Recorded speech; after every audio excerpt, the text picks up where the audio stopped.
Hello, everyone, and welcome to the Housekeepers podcast. Dare I say, the cleanest hour in podcasting. This is going to be a fun show.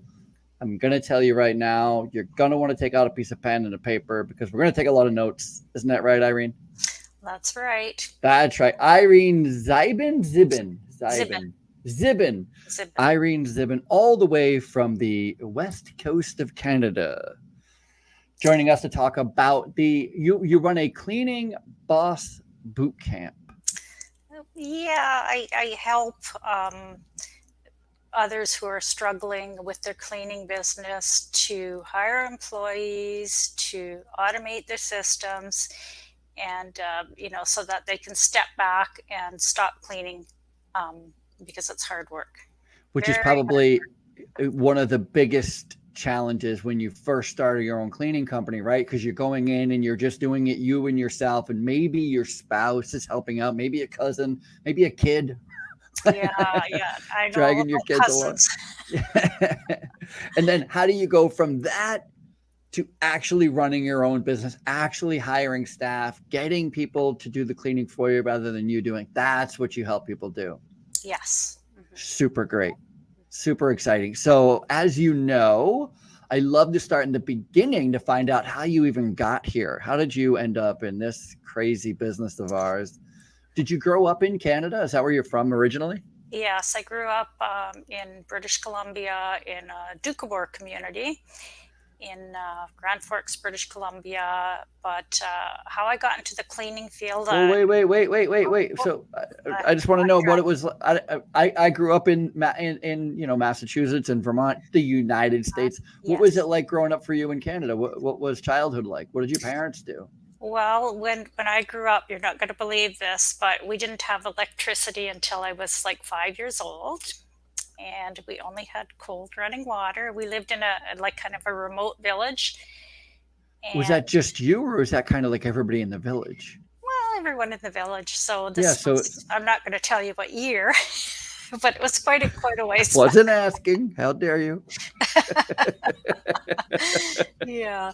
So, and when I was, I think, 6 or 7, we moved to the Okanagan Valley, and then we had electricity, and So what did your parents do for a living that brought them to a place where there wasn't running water or hot water and well, electricity? it's a long history. It goes back to Russia. The Doukhobors were fleeing persecution back in the 1890s, and a fellow named John Verrigan brought them all to Canada on a ship. It was partially funded by Leo Tolstoy, the writer, and so that's kind of my background. Wow. Yeah.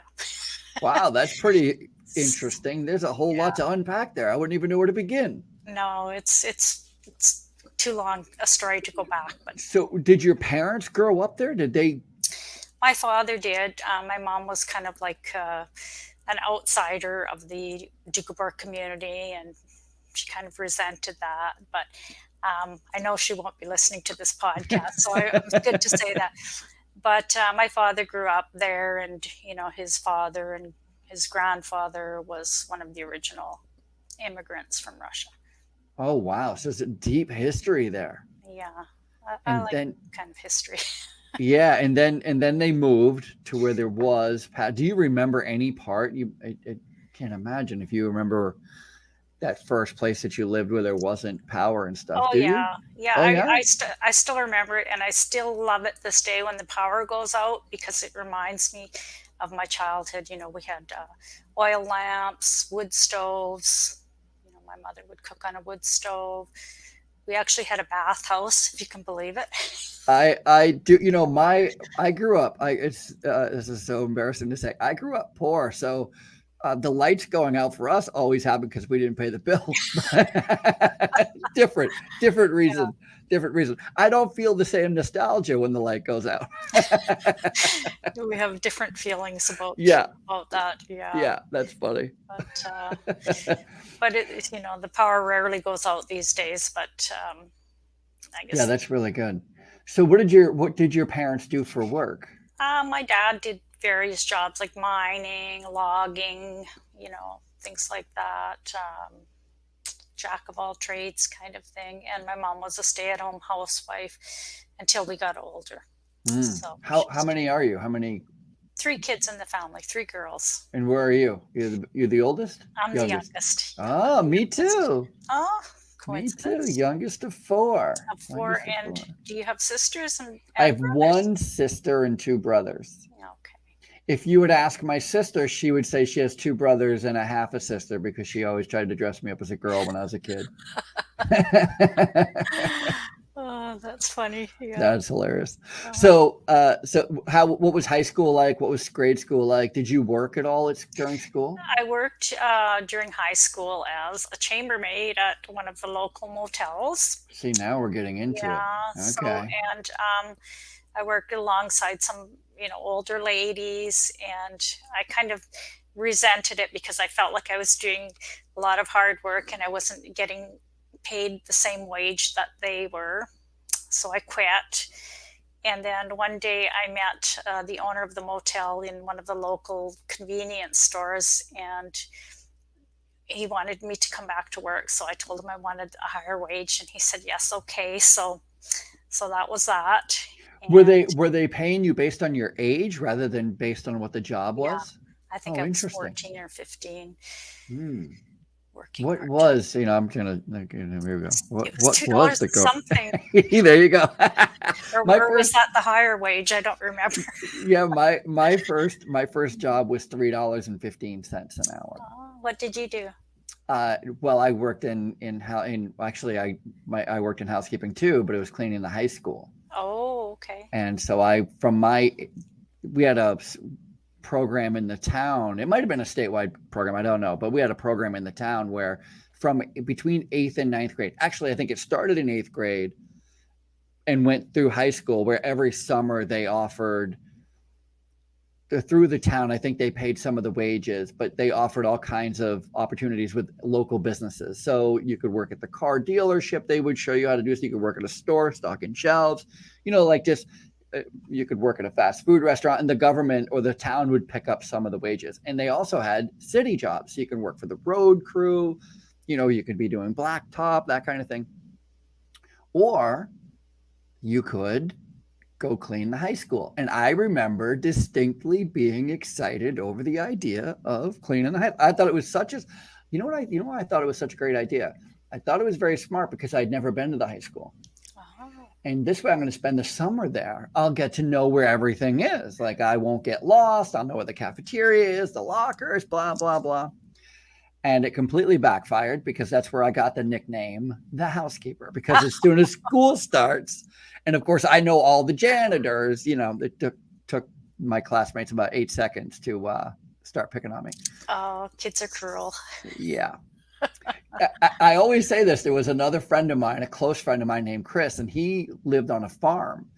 And as soon as people found out he lived on a farm, they started calling him Farmer. And he would get so mad. He wanted to fight other kids over it. And here I am in the corner going, I would trade with you in 2 seconds. I would love to be the farmer. Kids. Yeah. It's funny, some of the things that happen to us when we're young and that stick with us. 1,000,000%. Yeah. So that was your first job doing chambermaid stuff. So you were chambermaid, like cleaning motel units and Did you have a lot of, I just wonder how busy the motel was. Were you working nights, weekends? Was it just during the summer? It was just during the summer because it was a tourist town. And it was in Osoyoos, British Columbia, which is, a popular tourist destination. So we just basically worked all summer and then spent our paycheck on junk, Yeah, of course. Let me ask you this. What were the rules like in Canada? Because my next job was working at a ski resort in Vermont, cleaning condos. Because skiers would come in, they'd rent a condo for a day or two, and then they would leave. And so we were turning over condos like you would a hotel room. But the rule was whatever they left behind, we could keep. And they were so great. They would leave cigarettes and half open bags of potato chips and beer. I got the best pair of sweatpants I ever had. Was it the same way? I think it was. It was just kind of like an unwritten rule. Like if there was something left behind, that was obviously left behind. And I hate to say it, but once we found Playboy magazines, but that's what the thing that I remember finding of all things. But money, coins, cigarettes, things like that. Yeah, definitely. Yeah, I was saved a couple of times. There are two times in particular, one time not really saved, but where I didn't have either money or lunch, and I found food in one of the condos, and I was like, yes, Oh, so great. And then there was this other time where it was not really the same thing, but the boss had a car that he needed to have cleaned. It was like a company van, and every once in a while they would have one of us bring it down to the car wash. And so he asked me if I'd do it. I'm like, of course. I had, again, no money. I had no food. I'm starving. I'm a young kid.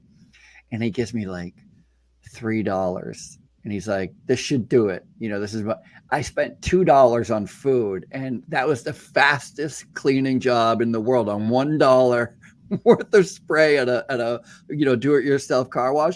I mean, I ran around that van without water because I had no time. oh yeah. Oh, that's. So fun.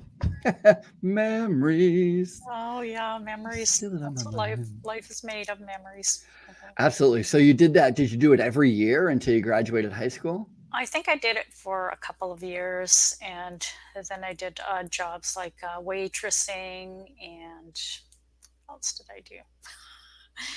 Just whatever, yeah. Yeah, yeah, just kind of like And so whatever. what happened? What happened after high school? What'd you do? Well, I got married young at 17 All right. to my husband was in the military, so off I went to Winnipeg, Manitoba, which is cold. It's like Siberia there. Yeah. It's flat and it's snowy and sunny all the time, but it's cold. So I got married. I had a couple of kids and stayed home for a few years. And then I did other odd jobs. One of the best jobs that I remember is working back then when a woman had a baby in the hospital. Someone would come around and take pictures of photographs of the baby, and then they'd bring them to your room in a package to see if you wanted to buy the package of photos. Well, I was the photographer for that. Wow. So I totally remember that. I remember that whole motif where people would they would take pictures, and then they would try to sell them to yeah, you. and And you you'd get couldn't little buy just one. You had trinkets, to buy them all. hmm Yeah.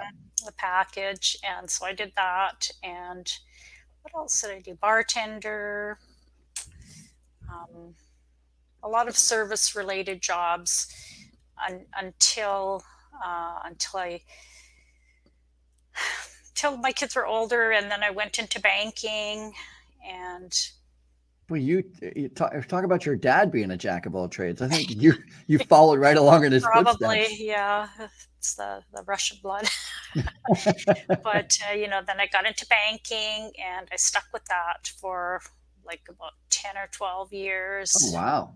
hmm So what So, did you do in banking? Did you do the front end, the teller work, the well, I started out as a loans? file clerk, Hmm. which I was really excited about because prior to that, I had worked in a bookstore. So, doing a file clerk, I was making like $8 an hour. I was so excited. I thought, well, I get $8 an hour just to sit here and file checks. This is like great. I remember the first time I made $8 an hour, I had to carry concrete forms. Like Oh it my was the, God. I loved the money, but that was the hardest work ever. I'm a little What? jealous that you got to do clerking for Yeah. $8. How big are the concrete forms like that you had to carry? They are 2 feet by 4 feet. Oh So my they're not goodness. very big, but they're super heavy, which is why they're that small. Oh, okay. Yeah. So they can't be like a whole 4 by 8 sheet like you would normally think of like a sheet of plywood or something. It has to be smaller than that. And they were always 2 feet wide. So they could be 6 feet long, 8 feet long, 4 feet long, 2 feet long, but they were always 2 feet wide. I bet you got in Super shape heavy. doing that job. Oh, I was, yeah. When Yeah, you're a kid, yeah, yeah, yeah. You can do a lot more. certainly. Yeah. So, um, yeah, I did banking. I started out as a file clerk, and then I got promoted to teller, and then I got promoted to teller trainer, and then I got promoted to like the type, the account opener type of job. And from there to like a senior role, and then from there to a managing role. Wow. And that was it. That finished me. So it was too stressful.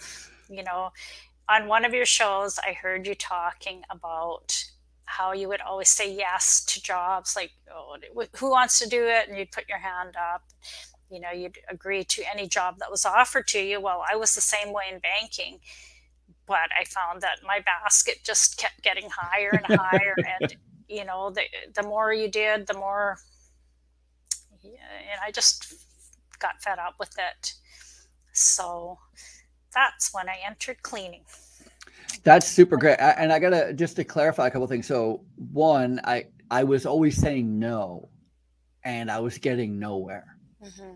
which I Yep. think is where the word nowhere comes from you saying no to so many Yeah. things. I have to write that down. It's pretty good. but and I was getting nowhere, and so I just decided that I was just going to start saying yes. I was just, I'm going to stop it because there was a guy who also hated life, hated his job, and he was very vocal about it. And I kind of got sucked in with him. And so, Oh, as he complained, I complained. As he didn't like things, I didn't like things. If he said no, I said no. All of a sudden, we were known as like the no twins, and nobody wanted to hang out with the no twins, right? And so I had to reverse that. But to my good graces, because I didn't have to take that whole I'm saying yes to everything that comes my way. I didn't have to take that to the extreme. It was really quite quickly, like a few months before my big boss recognized that I was always the only one volunteering, and he stopped letting me volunteer, which was an odd thing I didn't see coming. Do you know what I mean? He's like, yeah. I need a crew to go to Maine. We're gonna strip and wax some floors. I'm like, I'll go. You're always saying yes. You're not going. Who else? Like, I was like, oh, I had the opposite effect than I thought. Well, that's kind of nice. You had a good boss. Yeah, he was a great boss. And then shortly after that, they asked me if I wanted to take this new position, promoted into a new position, and it was all because when they went and asked everybody about me, they all said the same thing. He's willing to do anything. And it only stemmed from me saying yes. It's crazy. Yeah, you But could. it burned you Did you out. feel? Yeah, that was my next question. Did you get burnt out? I didn't because my promotion put me in a position that I'd never been in before. Oh yeah. And so it was a super learning curve. It was very exciting. There was a lot of travel involved. And so I was What really was that more, position? I'm curious. it was a regional director selling housekeeping and laundry services to Oh, nursing homes, hospitals, senior care facilities, which is what I do still today. I love it. I just love it. very interesting. Yeah. So I got to the point in banking where I would be driving home at the end of the day. My drive home was along the lake, Okanagan Lake. But I would be driving home and I would think, I wonder, does everyone feel as stressed out when they're driving home, or is it just me, kind of thing? And so my sister asked me if I wanted to help her with her house cleaning business. So I would say, yeah, for sure, for sure. So she'd set something up on the weekend, and then I'd back out on her. Oh, you were one of those. You Terrible. were a bad sister. Hmm. Well, I didn't realize at that time what it takes to, set up appointments for cleaning and arrange for staff. But boy, I sure do now. Did you ever apologize in retrospect? Go, hey, remember I kept saying I would, and then I didn't show up. I feel your pain now. Yeah, I'm gonna have I to. don't know if I did. Yeah, but I sure remember that. Yeah. Uh, yeah. So, and let me see. So she was cleaning houses. Is that what she was doing? Yeah, she was a long-term care aide in a health facility, and she started cleaning homes, and she would come into the credit union where I worked, and she would show me her website, and when I would go to visit her, she'd open up her china cabinet, and she had this envelope stuck to one of the bottom shelves with, it was full of cash and checks, and she'd fan it out and show it to me. And I thought, well, maybe I should give this a try. Maybe I can make as much as I do at banking, maybe not, but I'll escape banking anyway. So I gave it a try, and don't gloss over that. What do you mean you gave it a try? Tell me the oh, steps you took. Like, how did oh, you even get your first client? oh, okay. Well, I cleaned with my sister. I was going to say, did you steal your sister's clients? No, no, I didn't. I didn't steal them because she lived about 45 minutes away from me, so I couldn't really. But I tried cleaning with her, and I remember going into the first home that I cleaned with her, and we cleaned for 2 hours each or something like that. But when we left, I said to the homeowner, "Oh, thank you for letting me into your home. It was very, nice experience." And then when we got out into the car, she said, "Don't say that. It makes you sound like a criminal." So she warned me. So that's always stuck in my mind, And so I cleaned with her for a few times. And then when I finally had enough of banking, I decided I was going to start my own cleaning business. So back then I advertised in the local newspaper. And I think my first cleaning job was one home for 2 hours every 2 weeks. And I started cleaning, and I learned that way. And were you still working full time while you did it, though? No. No, you completely quit without. Quit the banking, and I actually, between banking and house cleaning, I did another stint as a care aide for developmentally disabled adults. Okay. But so I was doing the house cleaning part time and looking after. Got it. That's a very important job. Yeah, it was very important. We did a lot of walking on that job, and did some house cleaning for the person I was looking after. But, yeah. Very cool. So you get your first client. You're booked 2 hours every week or every other week? Every 2 weeks, and added a few more clients, and then I would have people contacting me, with bigger jobs, like say a move and clean that was going to take 10 hours. So I knew I couldn't do that by myself. So I had to hire someone. But first of all, I asked, family and friends, but that doesn't really work out. So, as your sister told you? Yeah. So it doesn't work out because, well, I hired my cousin, and she would do things like she would sit down on the sofa while she was dusting, and things like that. And what do you say? I think I employed the same person. What happened to you with what's your No. I mean, that's. I find that all the time. Yeah. It's. I'll walk into a residence room. Again, I work in healthcare, long-term care, senior care. I'll walk into a residence room, and it's not uncommon to find a housekeeper watching, television, sitting in a chair. Oh, no way. Yeah. Oh my goodness. That's, yeah. Oh yeah. Happens all the time.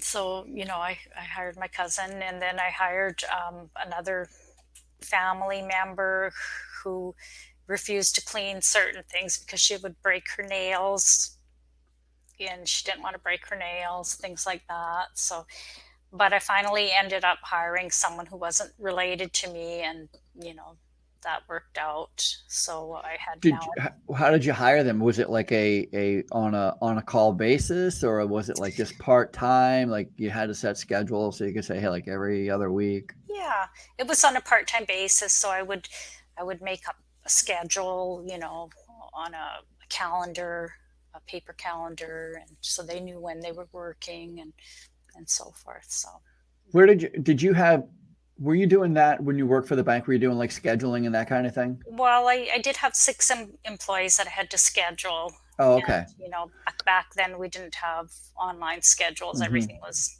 written out in paper. Yeah, it still is for us. We generally do everything by paper, just because we're always having to make corrections. Oh, okay.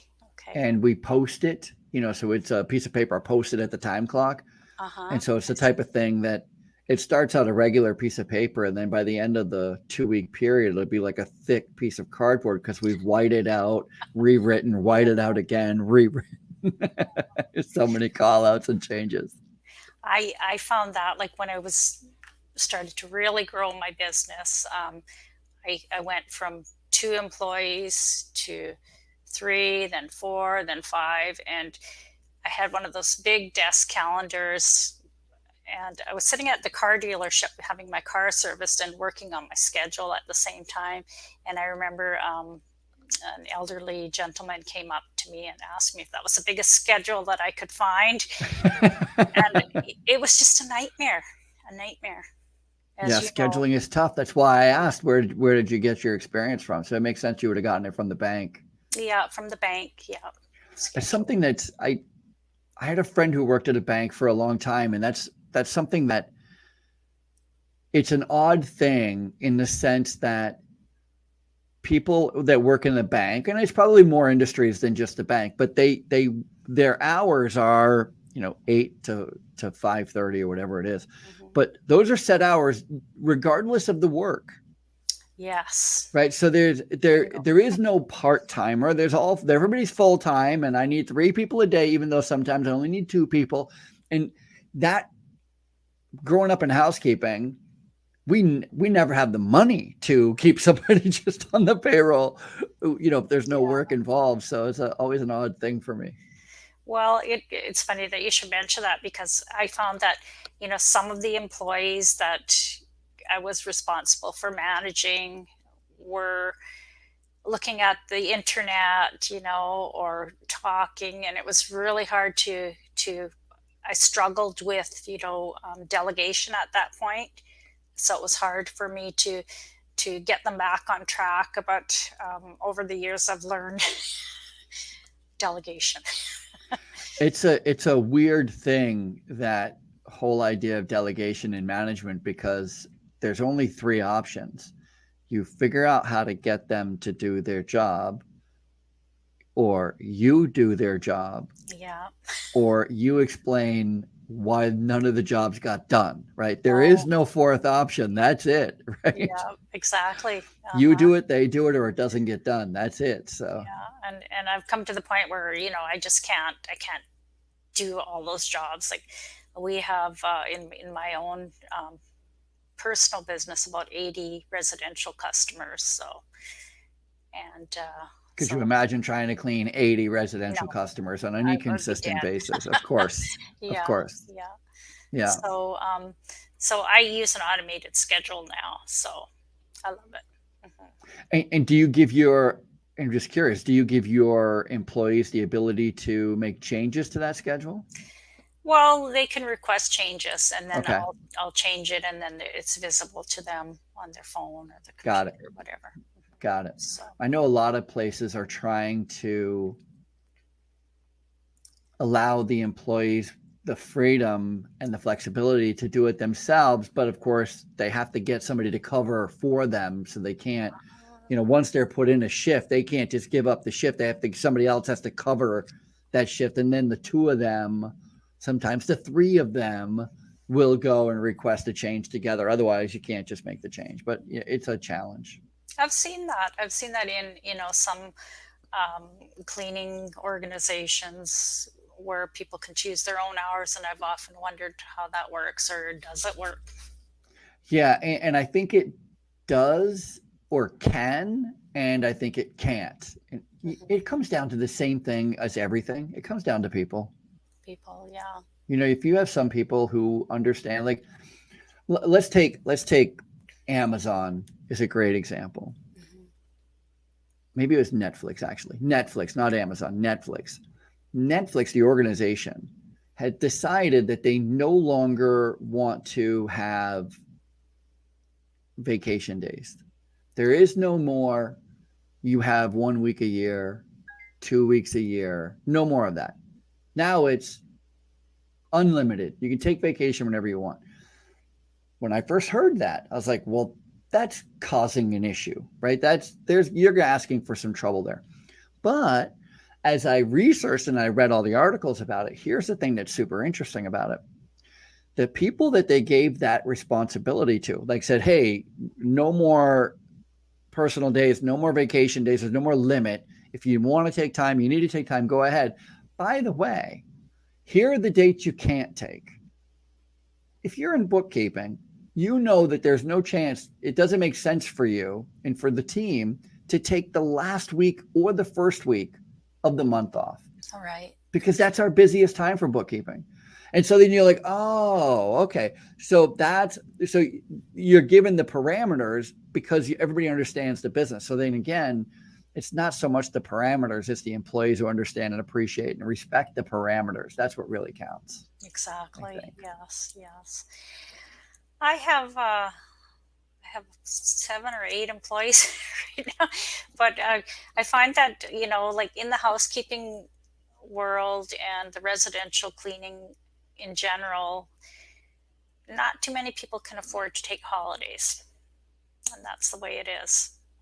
Yeah, well, it's a low wage It's a low industry. wage. Like, I try to pay my employees like top wages because I want to retain them, and I've had my employees for a long time, like in excess of 2 years, 6 years, that sort of thing. Wow, that's really good. Yeah, but it's kind of a sad thing, isn't it? Well, I don't know that it's a sad thing. I think it is. You could easily pay your employees a lot more money if you're able to sell your employee services at a higher rate.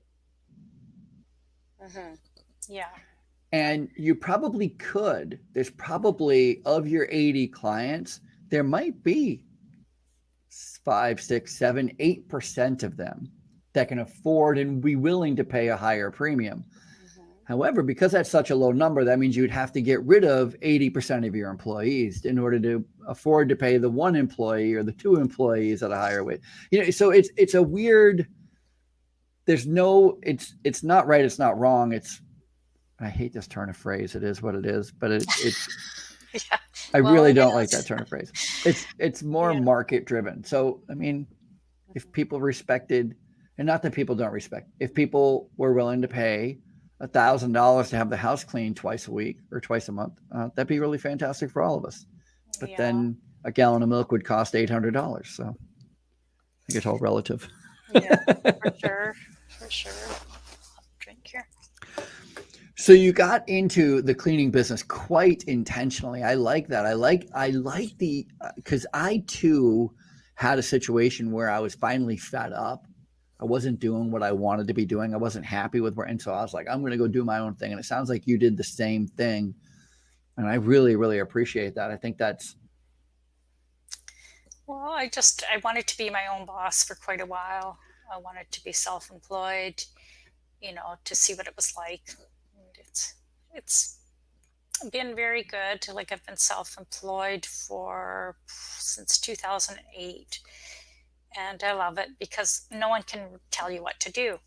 You wear a lot of hats, as you know, marketing, bookkeeping, payroll, hiring, firing. You have to know all of the government paperwork for your business, things like that. So I have learned a lot, and I don't think I could go back to working for someone else. I just couldn't. Yeah, I certainly don't want to. So that's a thing. Yeah. I don't want to either. So I like the hours, the flexibility, of being your own boss. Yeah, it's funny as and I was going to say I think, but I know I work more as an entrepreneur than I did as an employee, but my heart's in it a lot more. Mm-hmm. And that's that whole adage. If you find what you love to do, you'll never work a day in your life. I don't think that's true because every job has some hardships. There are some days you're like, oh my, I can't believe this is happening. But for the most part, I really love it. I really love it. Yeah. More than I did the last job that I really loved at one point too. And what was that? Yeah, selling. How it was working for another contract service company. Yeah. It's weird. If I look back at my trajectory of like every stepping stone kind of leads to another stepping stone, right? Like everything you do. I got the opportunity. I really enjoy teaching. And for whatever reason, I enjoy storytelling. I enjoy explaining. I like knowing stuff. I like reading. So, and the company I was with put me with a couple of different times. They put me with new people who were trying to learn how to sell housekeeping and laundry services in the same industry. So they're like trying to, they hired somebody new, like, hey, we want to make them a regional director. We want to have them start learning the ropes as well. And I loved it. At first, I was a little, I was like, why am I training the new guy? Like, are they going to take my job or whatever? I knew that was coming. You have that. But Uh-huh. but I truly enjoyed the teaching aspect of it. And I remember going to my boss and saying, I think where I'd be better utilized in for this company is as a trainer. Let me teach people. And he said, there's no way we're going to let you do that. We'd much rather keep you in where you're at. So there's no moving. And Oh no. that's why I quit, Uh-huh. because I want to teach. And I was like, well, there, he would say, he would say two things. One, he would say there's no money in teaching, which is false, first of all. You wanted As to you keep know, you as right you where you know, were. as you know, right? Good. Uh-huh. I'm talking to the cleaning boss boot camp lady. As you know, there's plenty of money in consulting and training and teaching. Oh yeah. Mm-hmm. And the second thing he said was, people teach because they can't do. And that was just like Oh. such a dig. Like he was just trying to crawl under my skin. And he did, but instead of, me like, I'll prove you wrong, I'll keep selling. I was like, I'll prove you wrong, I'll see you later. So that might be the reverse effect. Oh, that's a good one. Yeah, Yeah. that's a If good you one. can't, if people who teach can't do, that's what a misunderstanding of the value of a good teacher. What a Yeah. misunderstanding of the Oh. educational system. Is that boss still doing what he's doing to this very day, or do you He know? No, he is. He Yeah, he is. I'm is. kind of Yeah, and fighting. he's a great guy. He does a good job, and the company is great. I would recommend the company to anybody. They really are a great company. Yeah. They really do a great job. But I think the car dealership down the street is a great car dealership, and I think the salesman is a great salesman. But he sells, I don't know, Chevys, and I have a Jeep. I like Jeeps. You know what I mean? Like it's all it is. Yeah. I have nothing against them. It just helped me put me where I needed to be. And you know what? Isn't that true though? As we go through things, Irene, it, One step leads to another, and one step leads to another, and some are more difficult than the other. Some are higher, some are lower, some are easier, some are more difficult. Maybe they're set up and that it way. might not be like a planned step. I was thinking about this last night. I was thinking about, my business is growing really fast, and I didn't plan it that way. It's just happening. And, like I'm here and I'm doing it, and it just happens. Yeah. So, Sometimes well, it's not I, planned. yeah, I think you've been doing a lot of work, and it's finally catching up. Oh, That's maybe what it is, right? I'd like to think that instead of just, but I'm not going to turn it away because I like it. And, I like what I'm doing on Instagram. I'm not so good at Facebook or LinkedIn, but I'll get better at that. So let's talk about the business. So let's talk about what you're doing right now and how you help people scale, essentially. Okay. Well, When the did you reason start? When did you start the boot camp? Let's start there. I And why did started you start it? actually started just before COVID hit. People would ask me all the time, "Oh, Irene, how do you do this?" And I want to start a business, or I'd have people come to work for me, and I could, they wanted to gain knowledge of starting their own business. So I thought, I wonder if I could, put this together into some type of a course, that would teach people, because I don't really want to teach people one on one. I don't have the time for that.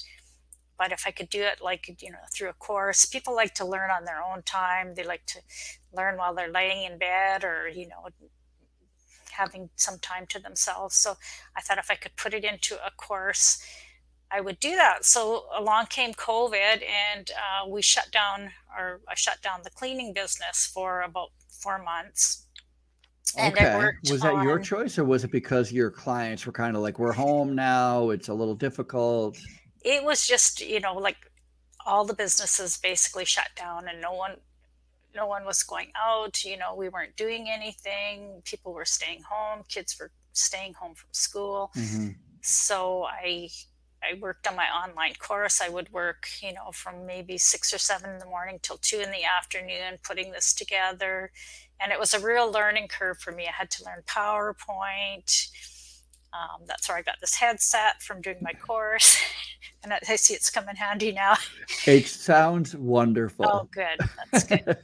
And so I worked on getting my course. And at the same time, I, had to find, people that were interested in my course. So people said, well, try Instagram. So I did. And I love Instagram. That's my favorite social media platform.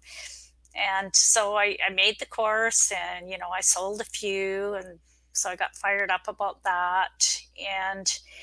Um, and then I started to have, like software, a couple of scheduling software companies, ask me, do I want to promote their product? And this is a little self-promotion here right now. Is that I okay? like it. Yes, of course. Of Okay. course. I love where you're going, because I saw when I was looking on your website, which is cleaningbossbootcamp.com. Go to that site so you can see exactly what Irene is talking about here. Yeah. I love that you're utilizing software. You talked a little bit about it as scheduling, but I imagine you're also tracking, cleaning, right? All Well, that. I think I schedule my own team, which is about 6 to 8 employees, 9 employees, using software. I work with Jobber, and I've used that since 2017. And so here I had other software companies asking me, do you want to promote my product? And they were kind of vague. And so I asked Jobber, do they offer something like that? So long story short, I'm now a Jobber ambassador. So Very cool. yeah, it is cool. It's kind of interesting. And I didn't think I would, go in that direction. But so I am talking about online scheduling and how it saves cleaning business owners tons of time. That's Tons awesome. of So tell time. me about Jobber then. What exactly does Jobber do? What It's is basically Jobber? it's an online it's how do you say it? It's the number one um, scheduling and service. It's an app for you can send invoices, you can schedule your customers, you can do your payroll. Um, I didn't really think about this very much, You can but do it all. yeah, you can do it all. Basically, you can run your business, Yeah, it and helps you run your business. yeah, it helps you run your business. Sends out automated messages, text messages to remind customers. You can Oh, send that is quotes. very helpful. You can approve quotes. You can put an online booking form on your website. Using, oh, really? Yeah. Wow, that's all. That's all. So how do people get it from you? Is it like Jobber/Irene or? Well, if they go to my Instagram profile, Oh, there's a okay. link there. And your Instagram is what? It's Irene Zibin, at Irene Zibin. So And I'm going it's to put it in the chat, at Irene Zibin. Zibin. And it's also called Beyond Cleaning, because And that that's is where we on. want to go, beyond cleaning into running our business from home. It's a lot easier than cleaning, guys. Yeah, no question. You know what's funny? Beyond cleaning. You know what's funny about that? Forgive me for this little diatribe, No. but I was just recently attending a webinar, cleaning. Well, it's a cleaning service webinar, and put on by this organization. It's really great. It was really helpful information. But there was a guy on there, and he was talking about customer satisfaction surveys and trying to determine whether or not you're doing a good job or not doing a good job. And he has a 1 through 5. A 1, we're not doing a good job, and a 5, we're exceeding your expectations. And anytime I hear the idea or a survey form with the turn of phrase exceeding expectations, my head wants to fall off my shoulders, because it drives me insane because we're setting ourselves up for so much failure. Because, and I would only say it's like this because I would much rather maybe a 3 or a 2. Let's say it's a 3 point, and it's either we're not doing it, we're doing okay, or we're doing it as expected. Imagine if the top line was it's clean versus it's not clean. When you put in that vernacular, because number 4 on his little thing, number 4 was that they're cleaning exactly what you wanted. And number 5 is they're exceeding expectations. How many number 5s are you going to give a cleaning company when number 4 answers the top line question? Nobody's going to get a 5. Unless it's a friend or relative, right? Of course. I mean, the only way I can exceed expectations in housekeeping is if I do exactly what you want me to do and I rub your back. You know what I mean? Like, and I wash your car and I make a couple of bills for you. Like, how could I possibly exceed a clean versus a dirty? If the counter's clean, it's clean. There is no beyond. Yeah, totally. Anyway, so beyond cleaning. Yeah, it's just beyond physical cleaning, but beyond physical cleaning. yes, beyond doing the actual work in your business. So, and that right. That's the turn of phrase, or that's the definition of what you mean. You're not talking about doing more than cleaning. You're talking about actually running a cleaning business. Yes, So as instead of just opposed you to cleaning. doing all the cleaning. So, you know what cleaning is like, don't you? I do. Yeah. When's the last? Do you mind if I ask when the No, last time please. that you actually did physical cleaning? It's been a while. How dare you? Housekeepers podcast. This has been, no, I'm kidding. Gosh, it's been a little bit of time. It's been what's funny is it's been a little bit of time, but I'm always doing trainings. Yes. And so I'm always stripping floors. I'm always high dusting. I'm always vacuuming. I'm always showing how to go around a room and touch all the high touch points. I'm always talking about so how long has it been since I've grabbed a cart and actually ran a job routine? It's been since December. I did it. The last time I did it was in December, right before Christmas, and then right after Christmas. So the week before and the week after, we were super short staffed. I was running 3 nursing homes. Oh boy. And, middle of COVID, right during the holiday week, the last 2 or 3 weeks of the holiday, it was very, very challenging. And so, and we had a lot of staff who just simply, we had COVID patients in the nursing home. And so we had blocked down the rooms, we blocked down the hallways, we made that a COVID wing. And once you put up plastic and call it a COVID wing, all of a sudden, nobody wants to work in the COVID wing. So me and all my managers, we all worked really, really hard. I got to tell you, the backbone of the cleaning industry are the people who agree to be responsible. Those who say, yes, I'll be the supervisor. Yes, I'll be the manager. Yes, I'll be the owner. That's really not to downgrade cleaners and people on the front line. I'm not at all. I'm saying during COVID, I had more managers having to step up and clean those areas than because staff simply refused. So it was December, which I guess is a long time ago now, it was 8 months. But in that time, I've stripped a ton of floors. I vacuumed a lot. I do. Listen, I have equipment behind me. I wasn't sure because one of your other guests, Iris Verdi. Yeah, she runs a hospital in Delaware. Okay, she runs a hospital. But I remember watching one of your podcasts, and she mentioned that something like 22 years ago, she was going through a management training program, and one of the expectations was that she would have to spend a week doing the type of house cleaning that you just explained. So she said it was really hard. She remembers it clearly to this day. She would come home, her feet would be sore, her back would be sore, her arms would be aching. But she said it was a valuable experience to go through because now she knows what, the cleaners actually go through, and it's helped her with her management skills or something like that. But that stuck in my mind because I know what it's like too. It's not easy. It's hard. Yeah, 1,000,000%. You know what she was speaking about, and by the way, that company that I worked for before I went out on my own, they make everybody.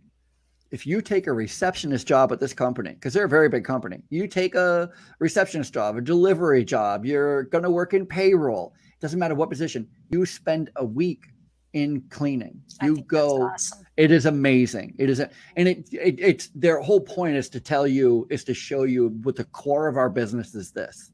And you have to understand and appreciate what it's like to be out there in the field. So everybody, doesn't matter what your position is, you could be applying for the COO position. You're going to go run a cart before you're able to take that position. So I think it's super great too. I think so too. But what you picked up on that with Iris is so super great. But what that tells also is that Iris was able to come into a housekeeping management position having no previous housekeeping management or housekeeping experience, which is not the norm. Most housekeeping managers like you and me, we started in housekeeping. You know, I got to tell you, I'll be honest with you. I got promoted into a leadership position in my first housekeeping job, not because I was the greatest, but because I was the only one there with the most experience, which means I was the only one who kept showing up. That's my superpower. I show up. Well, that's what it takes. You know, they need someone to show up, right? That's right. That's right. That's what I had going for me. Yeah. Well, I think it's interesting because you obviously have walked the walk. So you know what it's all about, cleaning. 1,000,000%. I have done it and done it and done it. And I've gotten it wrong so often, so many times. I mean, I can.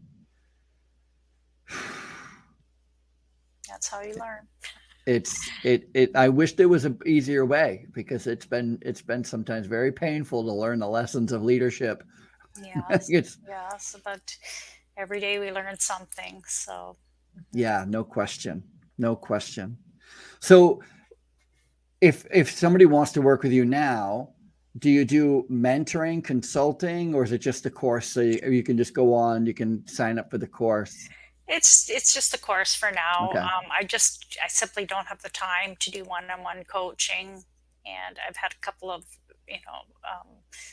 my followers ask me if that's something I would do, and I actually went as far as trying to set it up on a Teachable platform, but my heart's not in it. So yeah, no, I understand. It's not, if you haven't got two things, right? If you don't have the time, and B, it's not something you're passionate about, then why are you wasting your time doing it? Right. Yeah.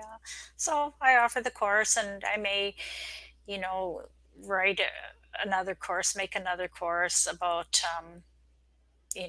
getting into the house cleaning business from a ground level. Yeah, very nice. It Right sounds now, really great. my approach is like, if you're burnt out, you need to grow your business. You need to automate. You need to hire people. Take it from there. Yeah, I like that too. I like that your approach, your website, it starts with that. It starts with, if you're burnt out, it's because you're doing it wrong. It's because you're spending all your time cleaning and not running the business. And that's not how you get better. It's not how you grow. It's the opposite. Yeah. So I like that. And a lot of people are like, they're stuck in that position because they have bills to pay, and they come home at night and they flop on the sofa, have something to eat and watch Netflix, because they don't want to spend their free time studying or searching for answers, or so what my course does is it just provides all of that in a quick 1-hour course. Yeah, that's really awesome.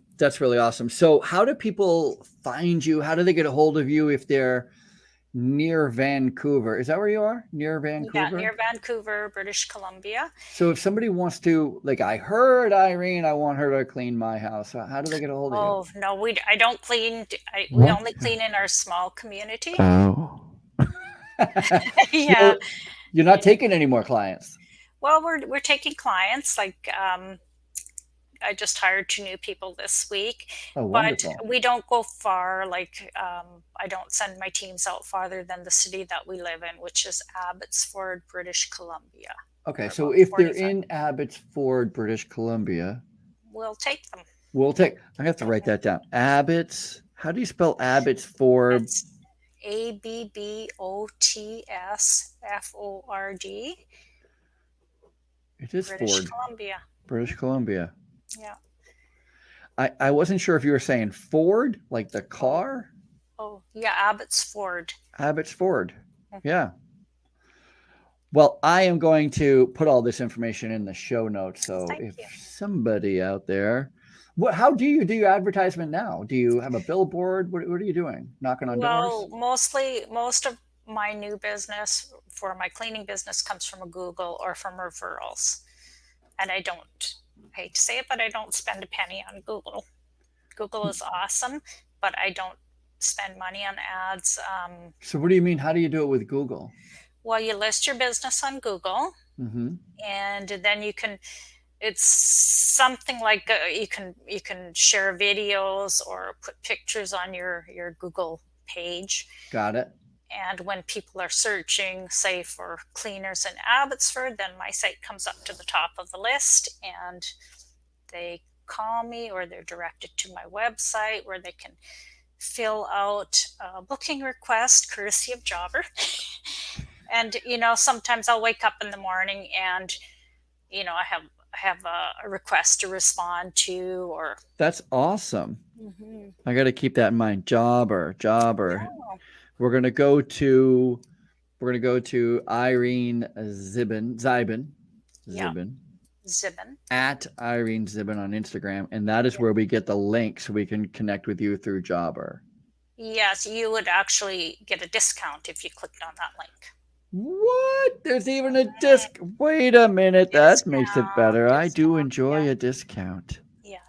I do enjoy a discount. Well, this has been really, really wonderful. I really appreciate you taking the time with me. It was fabulous, and this is my first podcast, as you know. But thank you for making me feel very comfortable, and I really enjoyed it. I had a lot of fun, and I would Me? I would do it again on another podcast. How dare you? I'm not asking you. No, I'm kidding. Oh, was it that bad? No. No, you were Okay. perfect. It I was enjoyed so it great. So tremendously. great talking to you. I truly just love the story. I love finding out how people, where you grew up and how you found your way into the cleaning business, and then how you're making it work and where you're seeing the industry go. And it's just super fascinating to me. So I really appreciate that. Now your story is part of my story, and that's just super great. Oh, that's wonderful. Thank you very much. You are welcome. Well, that's it for us here at the Housekeepers Podcast. If you enjoyed today's show, and of course, if you didn't, Irene says, how dare you? Okay, I got it for you. That's if you didn't enjoy it. Please make sure that you are subscribing and that you are reviewing and following, and make sure you go and visit Irene on Instagram, which is where she wants you to find her. So go to Instagram to find everything about Irene Zibin and her cleaning boss boot camp, which is pretty fantastic over there with Jobber. Does Jobber run the website? Is that how you built the websites with Jobber? No, Oh. I did that on another platform. So All right. Well, we'll take that part out of the podcast.